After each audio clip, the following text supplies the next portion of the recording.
So UFC 284 is in the books, and I must say that the event itself was kind of a slow burn through the prelims, but when it did get going, boy it got going. That main event contest was just about as riveting an MMA viewing experience as I've ever had, and before I even get into why that is the case, I gotta give props to these two fighters. And we're gonna do a lot of talking about Alexander Volkanovski in this video, and for good reason, because the fight that he fought and the level and the consistency at which he managed to fight it, they are the real talking points here. But I gotta say that Islam Makhachev is impressing me more and more with each passing appearance. This wasn't one of those fights where Volkanovski's performance managed to quote-unquote expose his opponent. No, everything Volkanovski did in there was made special because of the caliber of opponent he was in there with. Islam Makhachev is an absolute nightmare of a fighter, and the world are slowly waking up to the fact that he is a more well-rounded fighter than anyone actually wanted to believe. He's got nuances to his striking that allowed him to carve out some serious success in there with a guy in Volkanovski,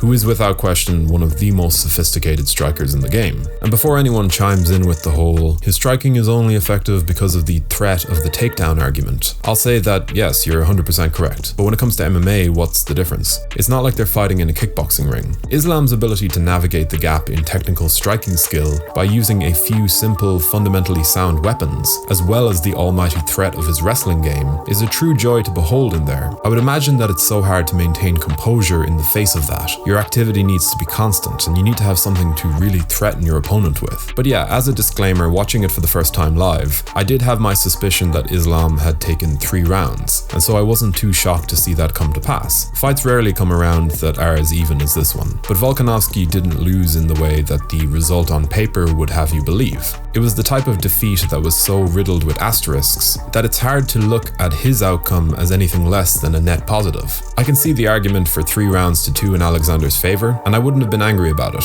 In fact, given how big his moments were, if we ignore the concrete scoring criteria for a moment, yes, you could say that Volkanovski won the fight. And yes, in being the smaller fighter, he proved himself to be the pound-for-pound greatest, in the most literal sense of the term. But even by the official scoring criteria, even with the very officially recognized loss that now sits on his record, Volkanovski showed up and took the fight to Islam Makhachev in a way that I would argue sent an even greater message about his talents than any of his 3 wins over Max Holloway did. Even in defeat, we all learned a lesson about Volkanovski. Again, not because he exposed Islam as any lesser than we thought he was. No, coming out of this fight, my main impression, and this stuck with me as I watched it again, was that Volkanovski rose to the level of Islam in terms of the challenge, and of course the division, and he fought blow for blow with him for 5 rounds, in a fight that only solidified their shared superiority. It's very early days, of course, and recency bias is something we have to be aware of, but off the top of my head I can't think of a losing fighter in MMA history who came away with a moral victory like this. I saw so many people, fans, fighters, analysts, who woke up this morning believing that Volkanovski deserves to maintain his pound-for-pound #1 status. Not because he was robbed, or even because of a misunderstanding of the term pound-for-pound, but just because it feels right. Islam Makhachev will take the top spot, I've no doubt, and I don't even have any issue with that. He's as great a champion as we have right now in the sport,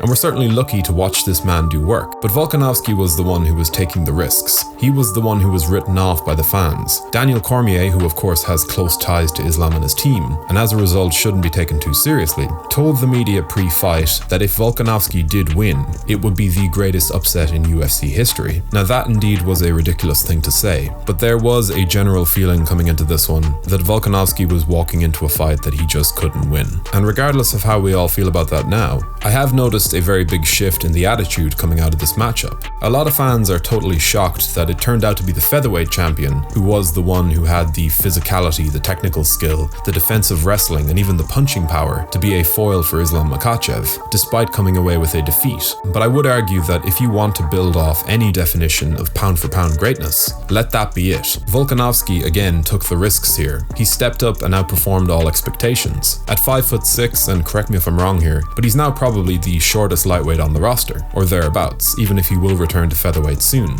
But he stepped up and he went 5 hard rounds against one of the most feared stylistic threats in the entire game. A guy who is just about as in form as anyone. And the end result was one of the most competitive high-level fights we've ever seen. And that final round, look, we all know how fights are scored, or actually a lot of fans don't. But what I'm trying to say is that yes, the fights are judged round by round, but if you want to have a big moment, one that sets the tone for the aftermath of the fight, dropping your much bigger opponent with a punch in the final 90 seconds, and then ending the bout hammering down on the wrestler with a barrage of ground and pound. Yeah, just put the scoring to one side for a moment. That is one hell of a way to end. So yeah, I did score it for Islam and I still do, but with a fight that close, I guess what I'm trying to say is that having an argument about whose name has a W beside it under a very specific criteria gets a little pointless. But what did you think of this truly special matchup for the lightweight crown? And how did you score the fight when you watched it live? And did that change at all once you watched it again? Do let us know your opinions in the comment section below, and be sure to like the video and subscribe to the channel before hitting the notification bell so you don't miss an upload. Thank you for watching.